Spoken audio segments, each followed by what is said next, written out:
100 रानियों के साथ रहते रहते सम्राट अपने जीवन से परेशान हो चुका था।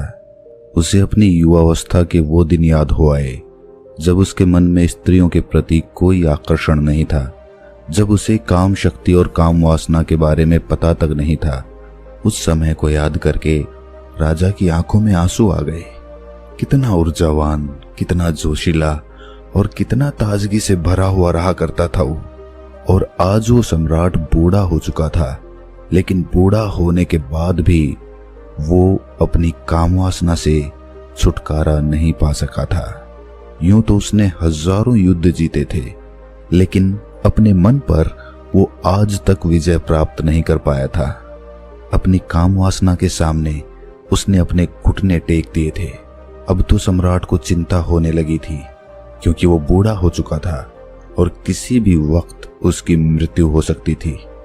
लेकिन मृत्यु को अपने सामने देखकर जहां पर लोग मोक्ष और मुक्ति की बातें सोचते हैं, वहीं पर वो सम्राट कामवासना के विचारों से घिरा रहता था।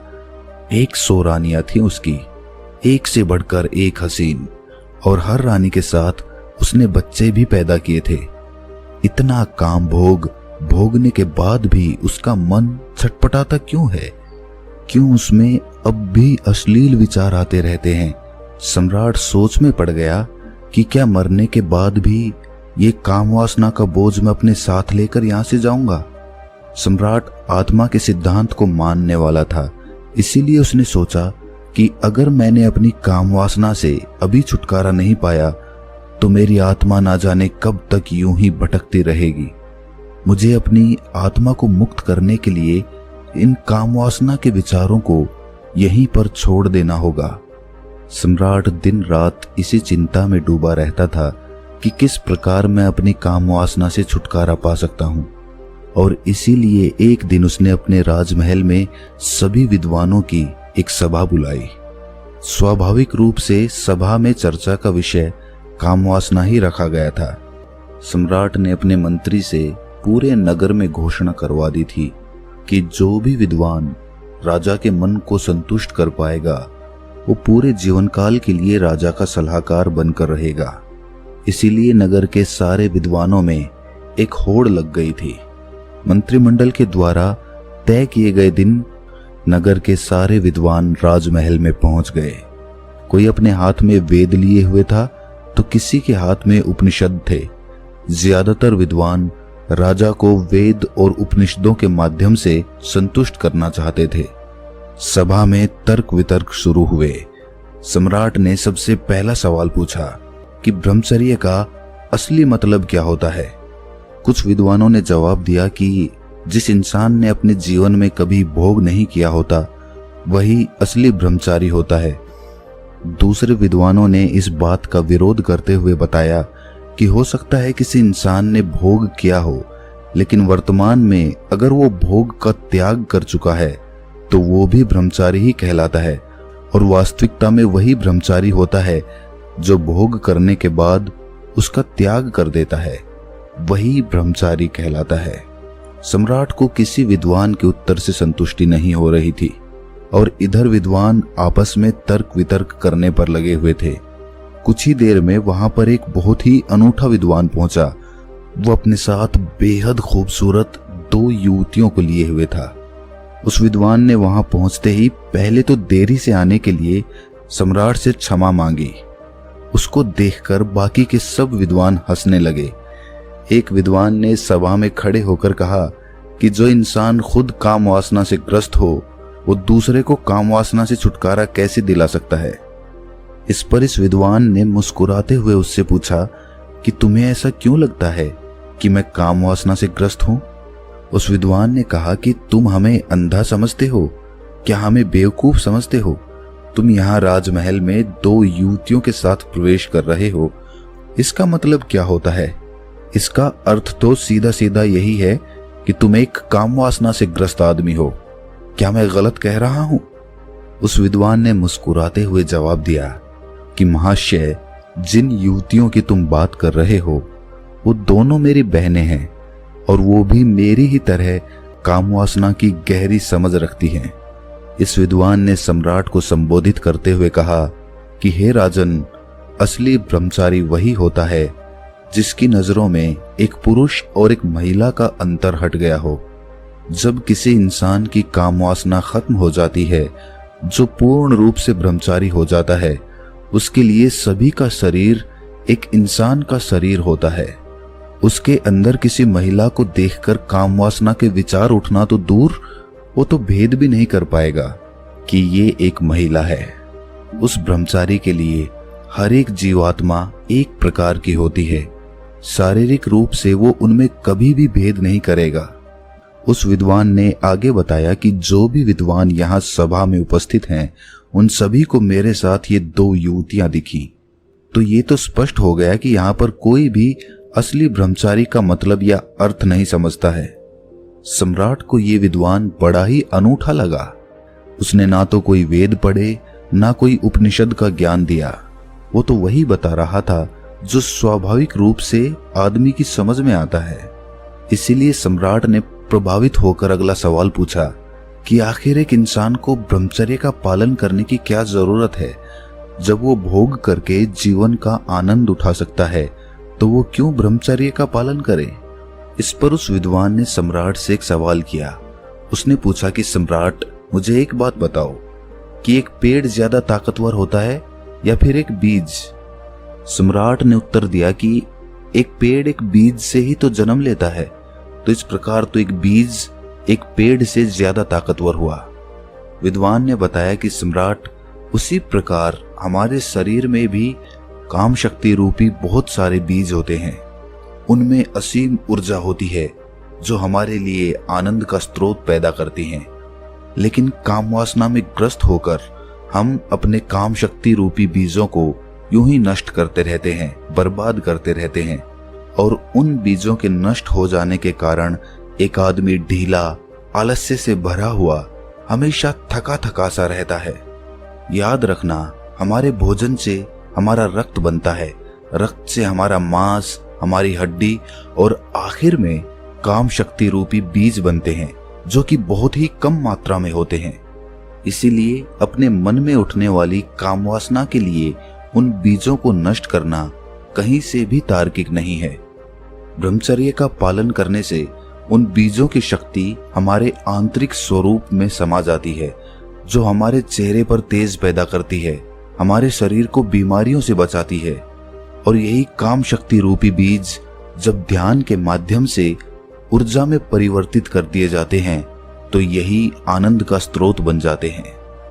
सम्राट ने अगला सवाल पूछा, जो सम्राट के जीवन के लिए बहुत ही महत्वपूर्ण था।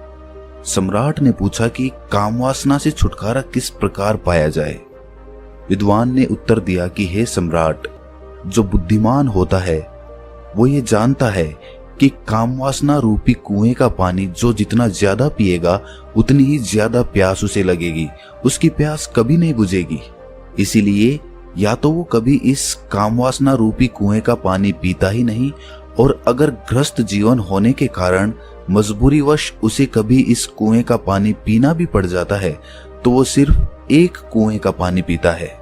उस विद्वान ने राजा को संबोधित करते हुए कहा कि हे राजन, आपके जीवन में आपने 100 रानियों से शादी की, लेकिन आपने भी महसूस किया होगा कि जिसकी प्यास बुझनी होती है उसकी प्यास एक ही जगह पर बुझ जाती है, लेकिन जिसकी प्यास नहीं बुझनी होती, चाहे वो 100 स्त्रियों के साथ भोग कर ले, लेकिन फिर भी उसकी प्यास अधूरी रह जाएगी।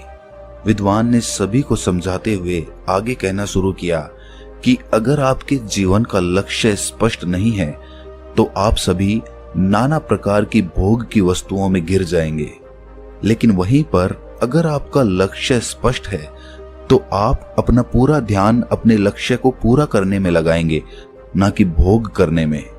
सम्राट, तुमने सुना होगा, एक कहावत बहुत पुरानी है कि खाली दिमाग शैतान का घर होता है। इसीलिए एक इंसान को अपने जीवन का लक्ष्य स्पष्ट दिखाई देना चाहिए। शुरुआती चरण में काम वासना हमेशा हमारे विचारों के द्वारा उत्पन्न होती है, और अगर हम अपने विचारों को ऐसी जगह पर लगाएंगे जिससे हमारा लक्ष्य पूरा हो सके, तो हमारे मस्तिष्क में काम वासना के विचारों के लिए कोई जगह ही नहीं बचेगी। विद्वान ने सम्राट को चेतावनी देते हुए कहा कि सम्राट, याद रखना, भोग करने से ज्यादा खतरनाक काम वासना के विचार होते हैं। वो हमारा मानसिक संतुलन बिगाड़ देते हैं, हमारी दृष्टि को भ्रमित कर देते हैं। उस विद्वान ने सभी को सभा में एक कहानी सुनाते हुए कहा कि एक बार 2 सन्यासी भिक्षा मांगकर अपने आश्रम में वापस आ रहे थे। रास्ते में एक नदी थी।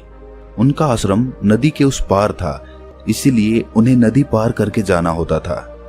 एक दिन जब वो भिक्षा मांगकर अपने आश्रम में वापस लौट रहे थे तो नदी के किनारे एक महिला बैठी हुई थी। उस महिला ने उन दोनों सन्यासियों से पूछा कि क्या आप मुझे नदी पार करवा सकते हैं। उनमें से एक सन्यासी ने तो छूटते ही मना कर दिया। उसने अपने मन में सोचा कि मैंने तो ब्रह्मचर्य का व्रत ले रखा है, भला मैं किसी स्त्री को छू कैसे सकता हूँ। दूसरे सन्यासी ने मुस्कुराते हुए उस महिला को अपने कंधे पर बिठा लिया और अपने कंधे पर बिठाकर उसने उसे वो नदी पार करवा दी। यही बात उस दूसरे सन्यासी को अखर गई। जब वो उस महिला को दूसरे किनारे पर छोड़कर अपने आश्रम के रास्ते से वापस अपने आश्रम आ रहे थे तो उस सन्यासी ने कहा कि तुमने ये ठीक नहीं किया। तुम्हें उस महिला को अपने कंधे पर नहीं बिठाना चाहिए था। तुमने उसे वो नदी पार करवाकर बहुत बड़ी गलती की है, इसीलिए मैं तुम्हारी शिकायत गुरुजी से करूंगा।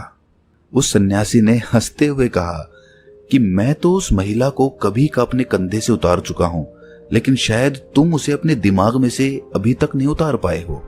सभा में उपस्थित सभी लोग उस विद्वान की ये कहानी बड़े ध्यान से सुन रहे थे। आखिर में विद्वान ने सम्राट को बताया कि सम्राट, उसी तरह हम भी अपने मन पर ना जाने कितने बोझ लेकर चलते रहते हैं। कामुक विचार हमारे मन को उसी प्रकार मैला करते रहते हैं जिस प्रकार सिर्फ एक गंदा नाला पूरी नदी को मैला कर देता है।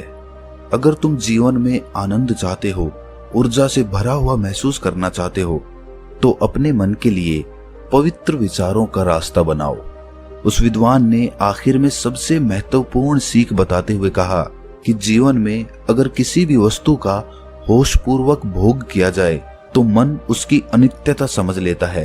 मन समझ लेता है कि ये वस्तु हमें हमेशा के लिए आनंद नहीं दे सकती, हमें परमानंद के लिए कोई और रास्ता चुनना होगा। और जब मन इन बातों को समझने लगता है तो अपने आप ही उसमें से काम वासना के विचार विलीन होने लगते हैं। इसीलिए होश में रहकर वस्तुओं का भोग करना सीखो, जिससे तुम उनकी अनित्यता समझ सको। ये सुनकर सम्राट ने प्रश्न किया कि होशपूर्वक भोग भोगने से तुम्हारा मतलब क्या है। इस पर उस विद्वान ने सम्राट को समझाते हुए उत्तर दिया कि जिस मनुष्य का चित्त एक काम में पूरी तरह से नहीं लग पाता है, वो किसी भी कर्म को परिपूर्णता में नहीं कर पाते हैं। इसीलिए उस कर्म का फल हमें पूरी तरह से नहीं मिल पाता है। उदाहरण के लिए, जब एक मनुष्य किसी दूसरे मनुष्य को दान देता है तो दान देते वक्त उसका मन किसी लक्ष्य की प्राप्ति के लिए सोच रहा होता है। उसी प्रकार जब कोई आदमी भगवान से प्रार्थना करता है तो वो उनकी पूरे चित्त से, भक्ति भाव से आराधना करने की बजाय वो अपनी इच्छा प्राप्ति के लिए प्रार्थना कर रहे होते हैं। सम्राट, तुम खुद सोचो, अगर कोई मनुष्य पूरे चित्त से कोई कर्म करता ही नहीं तो उसे उस कर्म का पर्याप्त फल कैसे प्राप्त होगा। ये तो असंभव सी बात लगती है। सम्राट, जो जीवन में घटित हो रहा है उसे घटित होने दो और आखिर में यही तुम्हें अंतिम सत्य तक पहुंचा देगा। लेकिन जो कुछ भी घटित हो रहा है उसमें तुम अपना पूरा चित्त लगाओ। पूरा चित्त लगाओगे तो तुम्हारा ध्यान वहां पर लगेगा, और जब तुम्हारा ध्यान वहां पर लगेगा तो वही काम होशपूर्वक होने लगेगा।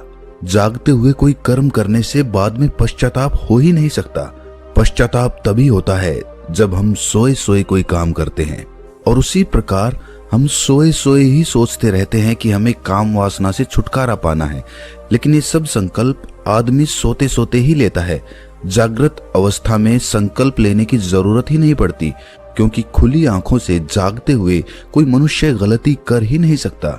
इसीलिए काम वासना से छुटकारा पाने की बजाय ये सोचो कि तुम उसे होशपूर्वक जागते हुए कैसे भोग सकते हो। और एक बार जब तुम उसका होशपूर्वक भोग कर लेते हो तो उसके बाद तुम्हें खुद ही महसूस होगा कि ये कर्म तुम्हारे अंदर क्या बदलाव ला रहा है। अगर वो तुम्हारे अनुसार सही नहीं होगा, तुम्हें गलत लगेगा, तो तुम उसे वैसे ही छोड़ दोगे, तुम्हें संकल्प लेने की जरूरत ही नहीं पड़ेगी। लेकिन होश की स्थिति तक पहुंचने के लिए तुम्हें ध्यान का मार्ग अपनाना होगा। ध्यान करने से ही आदमी की निद्रा टूटती है, वो जागृत अवस्था में आता है, और जब वो जागृत अवस्था में आता है तो उसका चित्त एक काम पर पूरी तरह से लगने लगता है, और उसके बाद होशपूर्वक उस कर्म को करने के बाद उस कर्म की अनित्यता को हमारा मन अपने आप समझने लगता है। विद्वान ने अपनी बात को और गहराई से समझाते हुए समझाया कि सोए हुए इंसान को तो रास्ते पर पड़ा हुआ सांप भी दिखाई नहीं देता, वो भी उसे तब पता चलेगा जब वो सांप पर पैर रख देगा। और इसी प्रकार तो हर इंसान कार्य करता है। जब वो रास्ते पर चलता है तो अपने विचारों में, अपनी भविष्य की योजनाओं में उसका मन हमेशा उलझा रहता है। उसका ध्यान अपने चलने पर तो होता ही नहीं है, तो रास्ते पर कहां से होगा। ये सब लक्षण एक सोए हुए मनुष्य के होते हैं, और जब वो मनुष्य ये महसूस कर पाता है कि वो कितनी गहरी निद्रा में है, तो उसी समय उसके जीवन में ध्यान का उदय होता है। लेकिन सोए हुए इंसान को भला किस प्रकार दिखाई देगा कि वो सोया हुआ है? या तो कोई उसे हिलाकर जगाए या उसे बताए कि तुम सोए हुए हो, तब तो उसकी नींद टूटेगी। लेकिन ऐसे मनुष्य हमें कम ही मिलते हैं जो हमें ये एहसास कराते हैं कि हम कितनी गहरी निद्रा में सोए हुए हैं। हमारा मन विचारों का, भविष्य की योजनाओं का, अतीत के दुखों का एक दफ्तर बन चुका है। वो सम्राट इस विद्वान के उत्तरों से बहुत प्रभावित हुआ, और उस सम्राट ने इस विद्वान को अपने पूरे जीवन काल के लिए अपना सलाहकार बना लिया। तो दोस्तों, कैसी लगी ये कहानी आपको?